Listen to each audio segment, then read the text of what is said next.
All right, good morning, everyone. Welcome to our 6th week of HPC in the cloud. I'm Joe Schoonover from Fluid Numerics, and today we are covering how to run OpenFOAM on Google Cloud Platform.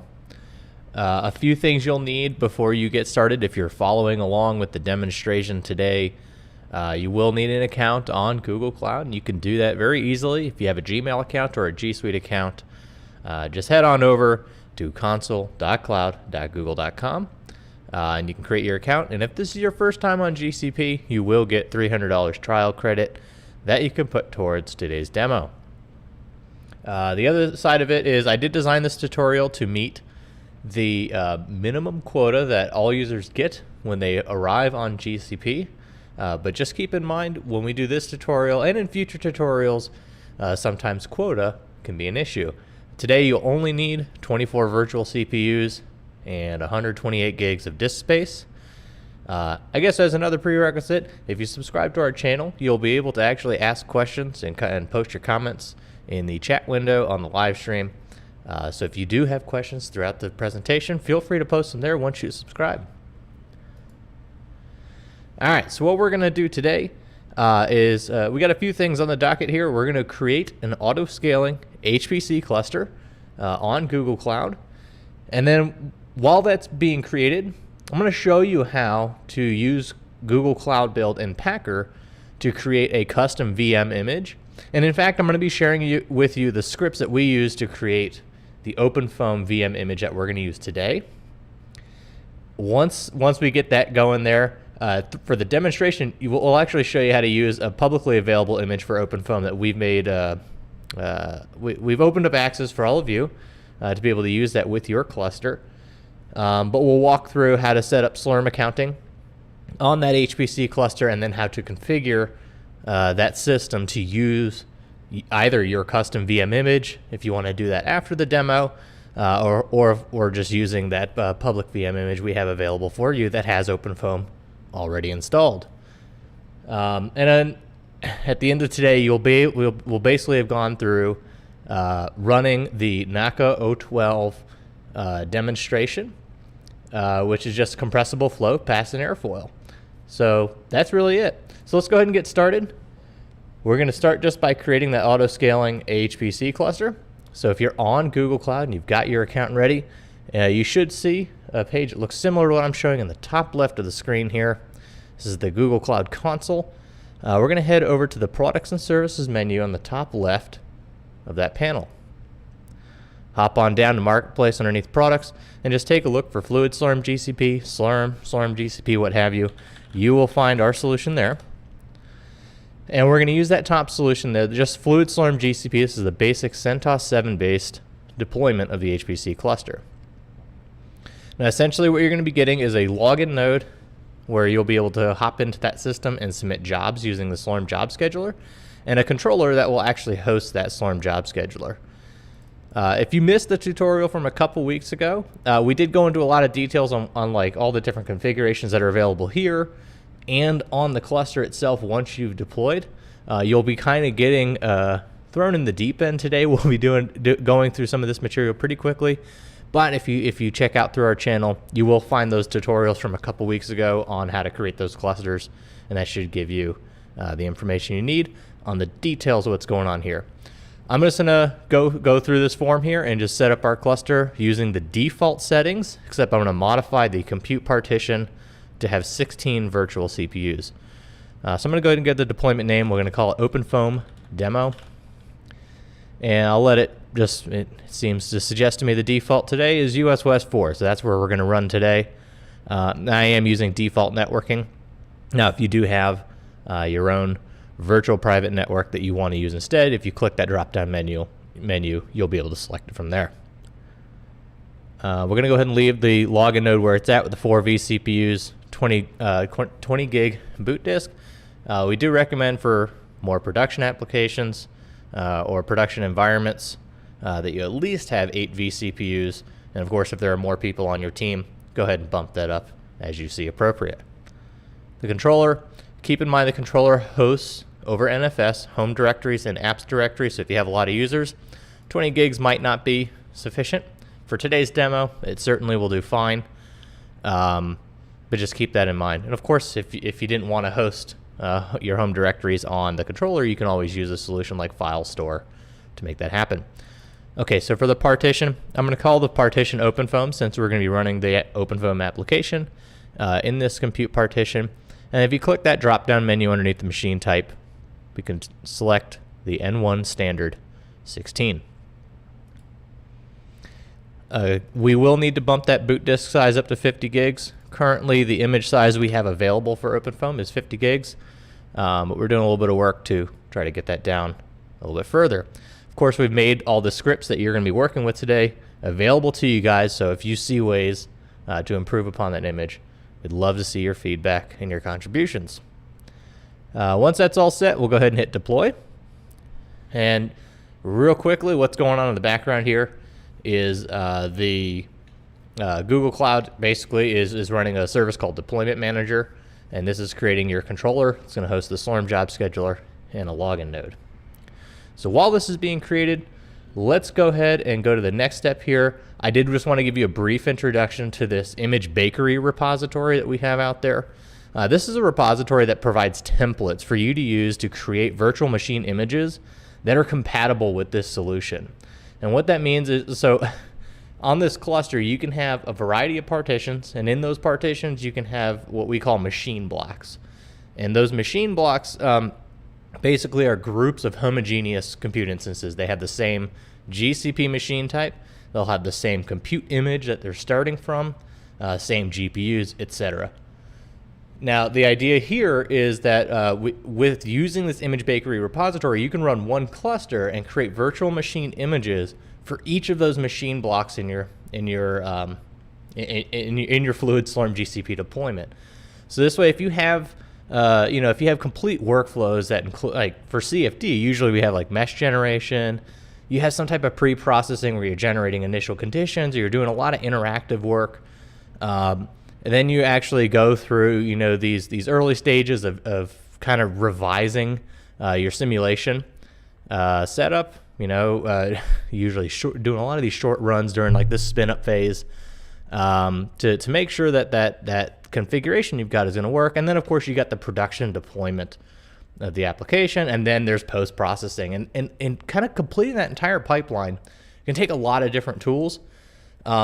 And so we provided this mechanism as a way for you guys to have different VM images for each steps in these workflow, so you can piece together on your cluster everything you need to go through basically doing computational fluid dynamics. If you're doing molecular dynamics, whatever it is you're doing, this image bakery is a good starting point to making this cluster really work for you. So I'm sure you probably already saw up in the slides up there, if you want on your local system, or if you want to use Cloud Shell. If you're new to Google Cloud, Cloud Shell is just a terminal. Just provides you a basic Linux environment in your web browser. It's available just on the top right of your Google Cloud console. You'll see a little icon that looks like a terminal window. If you hover over it, it says Activate Cloud Shell. Click on that, and that will open up a terminal window in your browser. This will have all the tools you'll need to get through what we're going to do today. So if you want to work there, that's great. You can do that. I'm actually going to work on my local terminal, which you can see down the bottom of your screen. So go ahead and get started by cloning this repository. So that's github.com/fluidnumerics/fluidslurmgcp. So the name of the cluster here with an underscore custom image bakery. I've already cloned it on my system. Now on the root level directory, we basically provided templates for working with Google Cloud Build and another tool called Packer. Now the way these work together is sort of goes like this. So Packer Packer is a command line utility from HashiCorp that will interpret these input files. Here it's called packer.json to create a virtual machine image on a cloud provider's service, run a startup script on it, and then snapshot the image that results from doing that process. So you got three things here. You got the startup scripts. This is going to be the thing that ends up installing your application. Today we're going to do this with OpenFOAM. And then we've got packer.json, which has all the instructions on what we're going to, what type of machine we're going to create this on, how big the disk needs to be, all sorts of other things. I mean, it has to provide the steps on what startup script to run as well, so I'll show you that in a minute. And then Cloud Build is the service that we're going to use on GCP that's going to handle this on your behalf. So you'll be able to just issue a command, gcloud build submit, to essentially run Packer, to digest that file, to run that startup script on a virtual machine image. So let's take a look at the OpenFOAM example. If you navigate underneath examples OpenFOAM, okay, you see we got the same thing. We got cloudbuild.yaml, packer.json, and a startup script. There is a README in there. It has a lot of details of what I'm talking about today. So if you forget what I'm saying, that's okay. You can find all that information in that README. And there is also, I've included this openfoam.storm, which I'll get to in a minute. So let's take a look at the startup script first.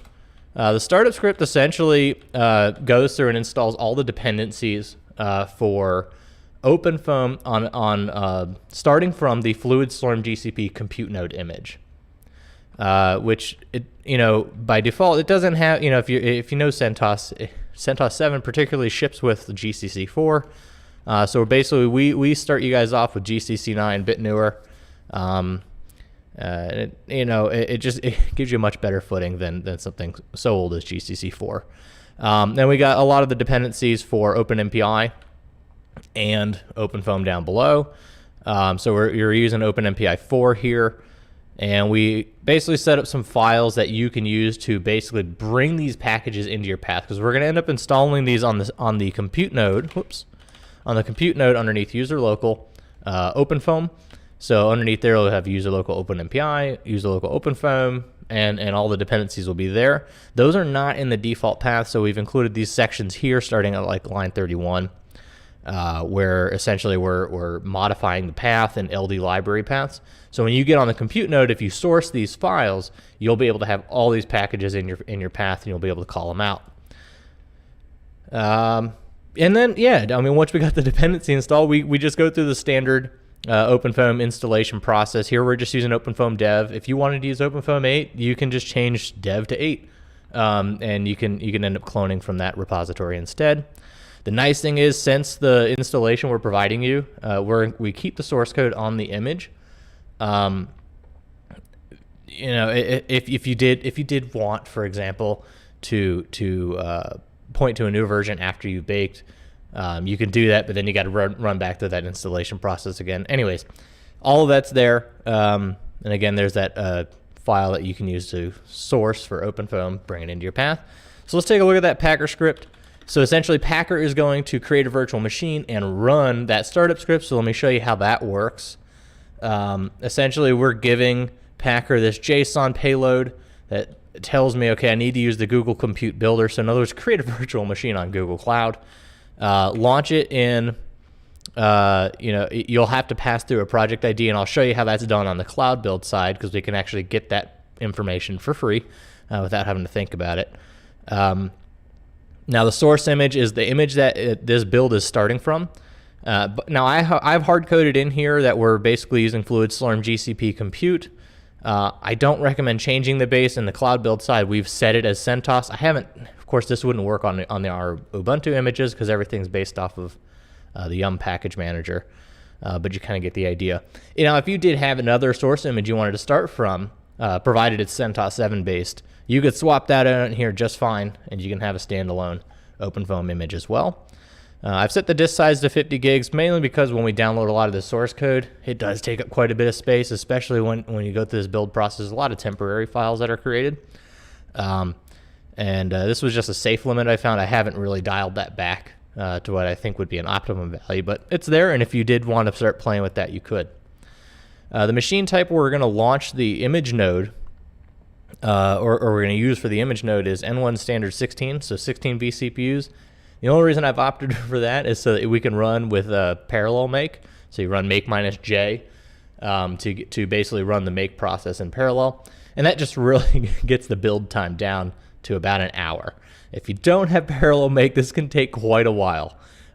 So if you did go bigger, like if you did 32 or 64 and you ran make minus J, I'm sure you could speed it up a little bit more, but I haven't done any sort of scaling on that make process. Then the other variables are pretty standard, and all of these are actually going to get passed through from Cloud Build. So we pick the zone where we want to deploy the image node, what subnetwork to deploy it in, and then the resulting image. Now on the Cloud Build side, you'll see I basically just named this OpenFOAM GCP. You guys, if you want to change the name of that, you could do that from the Cloud Build file, and I'll show you how to do that shortly. So all these things really just say, okay, here's how to create my image node. And then down below, we have this provisioners block that will actually execute a shell command. We're going to tell it to run startup script.sh in this example's OpenFOAM directory. So let's hop out. Let's take a look at the last file here is the cloudbuild.yaml. So if you haven't used Cloud Build before, it's pretty neat. It's a great tool for continuous integration. So if you're doing this for your applications, highly recommend you start looking into Cloud Build with the build triggers and other such features. The reason why is for your applications, if you just want to have a build and testing process automated, it's a great tool to do that. And then you have it as a result, an artifact that basically you get a virtual machine image that you can use on your cluster. So it's great for continuous integration.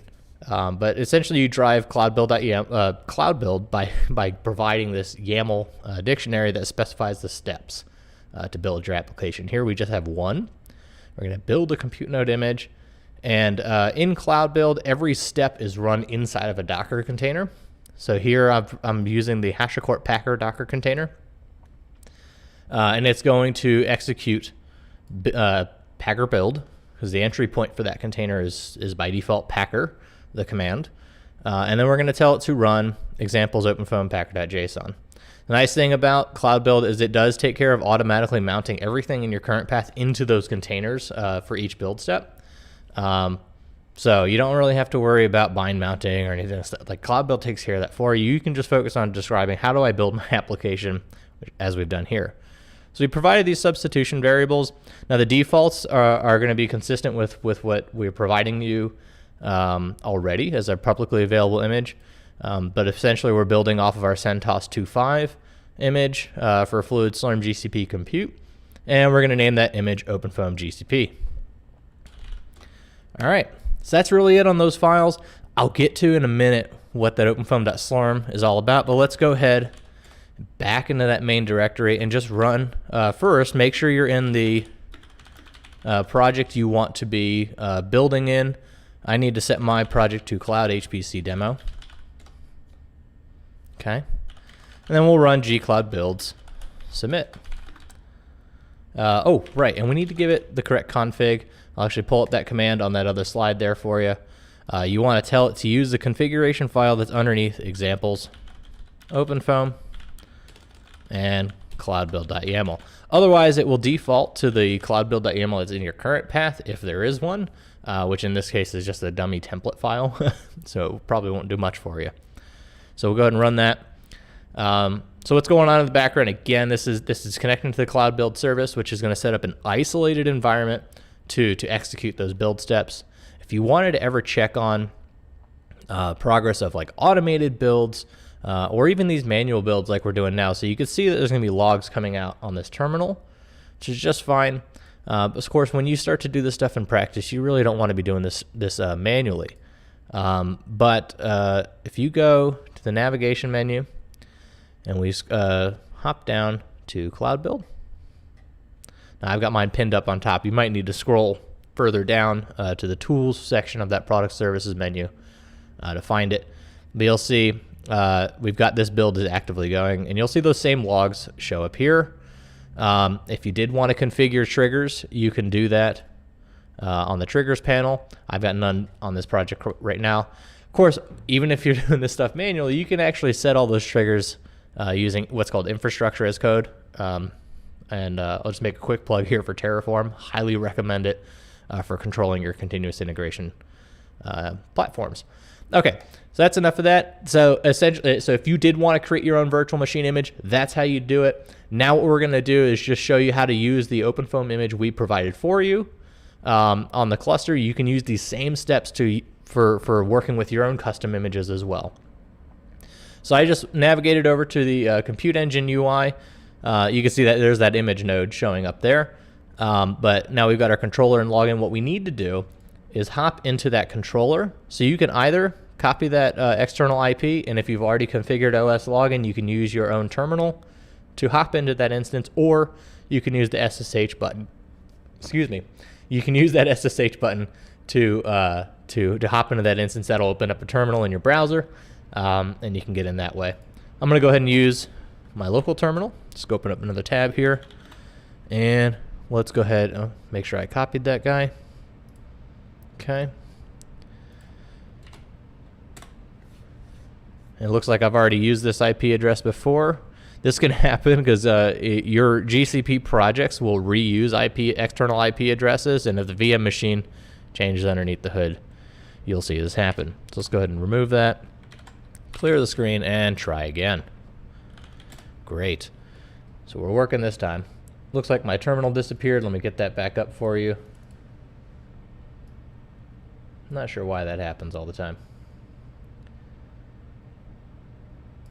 All right, there we are. So now we're on the OpenFOAM demo controller. Let's hop that up there so you can see it. Great. Now we're in good shape. All right.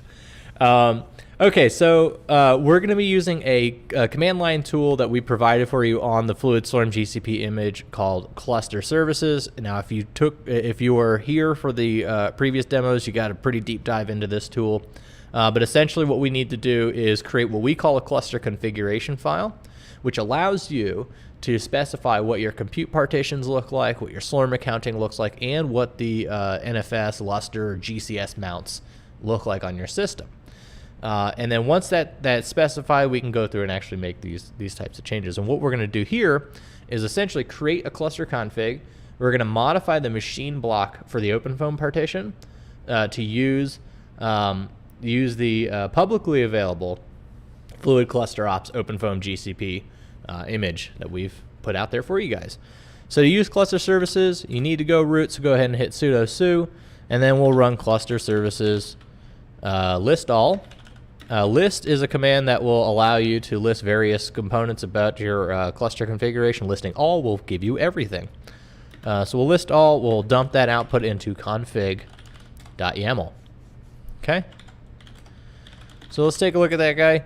Now there's technically two places you could change the image. You could, on this very first line, you see we got compute image. Now this is the default compute image that every compute instance, every compute node that comes online will use if one is not specified in the machine blocks below.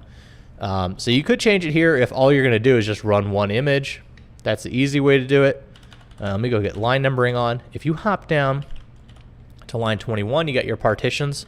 We'll start there. And then down inside partitions, you have machines. And right now, we've just got one machine block in one partition. And we want to run OpenFOAM. What we want to do now is add image. And then we're going to put in, for the image, projects, Fluid Cluster Ops, global, images, and then OpenFOAM GCP. That's it. That's all we need to do. It's great. So let's do the next two steps here. Now we're going to use cluster services to do updates. Now I guess I'll make a point here. If you did run cluster services -h, you'll get a whole listing of all the commands available. And of course, if you check out our website, help.fluidnumerics.com, you'll find a lot more detail about the schema for that config file, and more about using these commands. At any rate, next thing we're going to do is update the partitions. So we'll use cluster services, update partitions. We're going to use the config file that we just modified to make those changes. And let's first preview those changes just to make sure everything's okay. So it found that, hey, we're now adding an image to that machine block, partition 0, machine 0, and we're going to use projects Fluid Cluster Ops, OpenFOAM GCP. That looks good to me. Let's go ahead and run that. And what's going to happen next is we are going to essentially set up Slurm accounting. Now, you can do all this with the S-Account Manager command line tool if you want to. That's perfectly fine. I'm going to show you how we can do this with the Cluster Services tool. So we'll open that config YAML again. And if you go down, you'll see there is a Slurm accounts block. Now, if you're following along right now, that's on line 44. I'm going to copy that and drop it down at the bottom. I'm going to remove those square brackets. So what we're going to do next is use cluster services to give us a template for that Slurm accounts block, and then we'll be able to fill it in. So to get that template, you can do cluster services sample. Now there's a ton of things. I guess there's Slurm accounts. You can sample partitions and mounts. So you have 3 different types of blocks that you can put in this config. We give you, when you run the sample command, various blocks that are consistent with the underlying schema. It should just give you a nice starting point for making these modifications. So you got cluster services, sample Slurm accounts. We're going to append that to the config.yaml, so make sure you're using those double right carets. Open up config YAML. Okay, now down below, we got the allowed partitions. We want the allowed partition to be OpenFOAM, since that's our only partition right now. And then the account name, I'm going to call it CFD. You know, you might have multiple partitions. You might have like, hey, I've got a mesh generation partition. I've got an OpenFOAM partition, star CCM, whatever. You might have, you know, various partitions for different applications. And maybe this account for CFD users, they need to use all those partitions. So just that's the thinking here. Nothing special. Of course, you can choose whatever makes sense to you. And then you'll just list the users here that are going to be in that account. The nice thing is once you set up Slurm accounting, you can start setting quota limits and various things to keep your cloud spending in check. Internally on this system, of course, this is like your first line of defense against runaway cloud bills. Anyways, there we go. We got our Slurm account set. Now we're going to do update Slurm accounts. And again, we'll go ahead and just, we're going to use this config.yaml, but we're going to preview the changes first to make sure everything looks okay. And if we run sinfo, we could see we got the OpenFOAM partition, making sure I'm spelling everything right. Spelling errors are the worst kind of errors to make, especially when you're tired.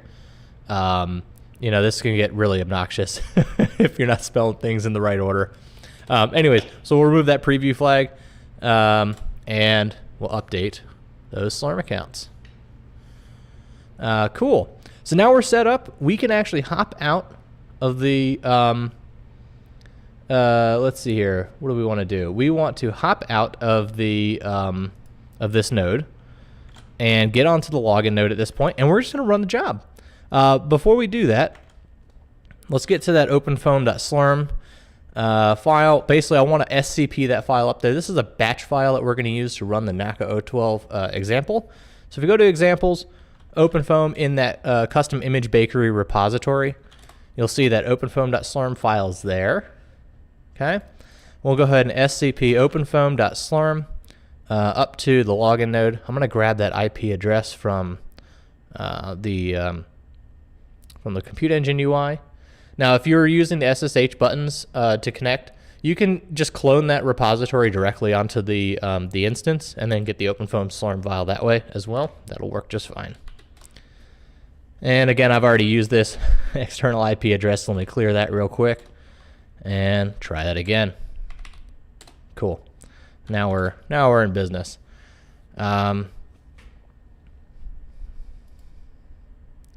Awesome. So now we can go ahead and SSH into that login node. Whoops. Not the command I wanted to run. All right, let's go ahead and SSH into that login node. And we should have that openfoam.slurm file there. Cool. When we do, let's open that up real quick. There's a few things we'll need to set first. Now, if you're not using the Slurm account called CFD, make sure you set that Slurm account appropriately. To match your Slurm account on the cluster. And then, of course, if your partition is not named OpenFOAM, go ahead and change the name of that partition to whatever your partition name is. For the demo today, we're going to be using 8 tasks, and essentially this is going to be 8 MPI ranks that we're going to use to run this demonstration. And then after the job's done, we should see standard out and the standard error both dumped into this OpenFOAM log file. Now that %J there just stands for the job ID. So you'll see when we submit this, you'll see openfoam-2.log if this is the first job on your cluster. So we'll go ahead and run sbatch openfoam.slurm. And if we take a look at the queue, what you'll see is the job is in a configuring state. And it's going to run on a node called OpenFOAM 0. So if I refresh the compute engine UI, what you'll see is, hey, now I've got a compute node called OpenFOAM 0 coming up. So what's essentially happening with this cluster, the way it works, is these compute nodes are created as needed on the fly to run your jobs. And then when they're done running the jobs, once they go idle for like 5 minutes, they'll automatically be taken down for you. So you're essentially, I mean, we're trying to set you up with a solution that allows you to just pay for the compute you're using to run your work, and nothing more. So that's what's going on there. Essentially, by issuing that command, the controllers issued a call to Google for you to create the instance, and it's going to be using that OpenFOAM GCP image that we just created. And if you wanted to see that, you can click through on the compute engine UI on that compute node. We'll give it a second to load. But down below, what I'll show you is we're actually using that OpenFOAM GCP image. There it is. If you click on that OpenFOAM GCP image and look through, you'll see that self link actually matches up to that self link that we've used in that cluster config. Which brings me to my next point here. If you're baking other images with that image bakery, what you'll want to put in that image line in the machine block is projects, whatever your project is where that image hosted, and then the name of your image. So that's really it. All right, so let's take a look at what this job's actually doing underneath the hood. So if we go into OpenFOAM, you can see that log file's already there. OpenFOAM.slurm, let's go down below. So at the very top, you can see if you have other OpenFOAM jobs you want to run with this image, just make sure you keep these lines at the very top where we're sourcing openmpi.sh and openfoam.sh.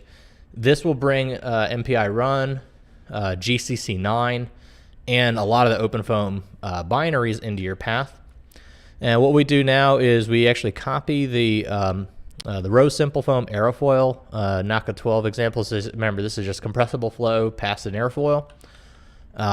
We go in there and I do add a decomposed pardict so that we can actually do domain decomposition. And the number of subdomains we use is actually the number of Slurm tasks. So if you just change the number of tasks up here, this allows you to change the domain decompositions. How many subdomains we have where these are the domains that each MPI rank runs on in that process. So that's really it there. And then down below, it's pretty typical OpenFOAM workflow where we do the block mesh generation, right, in these 3 steps here. And then we I've added decomposed par here, so it actually will run the domain decomposition. And then down below, we run row simple foam in parallel using MPI run. And of course, we're passing through slurm tasks. So again, if you want to change the number of MPI ranks, all you got to do is change the number of tasks in the batch header. And then down below at the very bottom, we run reconstruct par so that all the outputs stitch together for you into a nice clean data set. So let's take a look at that, what's going on with the job. Definitely seems like it's running. We're at about 1:49 in. Let's tail minus F on that log file. And it looks like, yeah, it's in the middle of simulation right now. You can see it's running biconjugate gradient for the, I believe this is using an implicit time stepper. So that's what's going on there. And it looks like actually the solution's done now. So it's going to start stitching together the output. Now what you'll see now is since I copied that example into the into your current working directory in that job script, you'll see that aerofoil NACA 12 there, and there's our simulation test case results. So this is really as far as I wanted to get you guys today, is essentially knowing how to, one, bake your own images. So one, you can see how we did our OpenFOAM image. Maybe you can replicate this for your applications. And then of course I wanted to show you how to run OpenFOAM on GCP using the image we provided for you guys. So I hope you find this useful. Now what's going to happen next, so I've got next week we're going to be redoing this demonstration again. So if you got friends or colleagues who would find this useful, definitely share this with them, because we'll be doing a live tutorial again. If you do have any questions, hop into that chat window and let me know if I can answer anything for you. I'd be happy to hang around and chat with you guys a little bit. Now following the OpenFOAM tutorials in 2 weeks, we're actually going to be showing you how to use a pair view image to run PV server on GCP using the autoscaling cluster, so that you can run ParaView client on your own workstation and connect to it that way. And the reason why we go that way and using an SSH tunnel is the ParaView client will actually issue the commands to do a lot of the rendering on GCP. So if you don't have GPUs at home, certainly if you don't have thousands of cores lying around to do large-scale data rendering, I'm sure you've experienced this whole this desire to have interactive data visualization so you can understand what's going on with your solutions. But if you don't have the compute power, it can be quite cumbersome. So the idea would be is you open the ParaView client on your local system. We can connect that to PV server running on some compute nodes on GCP. They could be GPU accelerated, or they could just be maybe 20 VMs and getting you 1,000 cores. Either way, we want to basically bring that power of GCP compute on the back end to your ParaView client. So all the rendering is done there, and then the end graphics, the end result gets forwarded back to your system over a reverse SSH tunnel. What we're going to do, all that's leading up to this. We're essentially going to be visualizing this data set in a couple weeks using that ParaView client server connection through this cluster. So definitely subscribe if you want to keep up to date with that schedule, what we got planned for you next. Certainly, if there's anything else you'd like to see in these tutorials, let me know. I'd love to hear what you guys are interested in hearing about, and so we can deliver that information to you guys. So I did accidentally skip the slide there, but that's how to launch the Naka 012 example. I'll let you know about some of our community resources. If you just check out help.fluidnumerics.com/slurmgcp, got a ton of documentation on just getting started with that auto-scaling HPC cluster. Have some code labs available as well. We're working on a code lab for this OpenFOAM stuff, so stay tuned. That'll be up there shortly. And then, of course, if you ever need any help, just reach out to us at fluidnumerics.com. Here's that upcoming schedule. So we got OpenFOAM on GCP next week again. So again, share this resource with friends and colleagues who you think might benefit. We want to make sure that folks who think they need the additional compute resources, we want to make sure that they know how to do all this stuff. So share that with them. And then in a couple weeks, like I said, we're going to be looking at how to connect a ParaView client with a ParaView server running on Google Cloud. And that's all I got for you today. So thanks for joining me. Thanks, Shalu, for reaching out on the chat window there. It's great you're able to tune in. I hope you found this useful. Yeah, I'll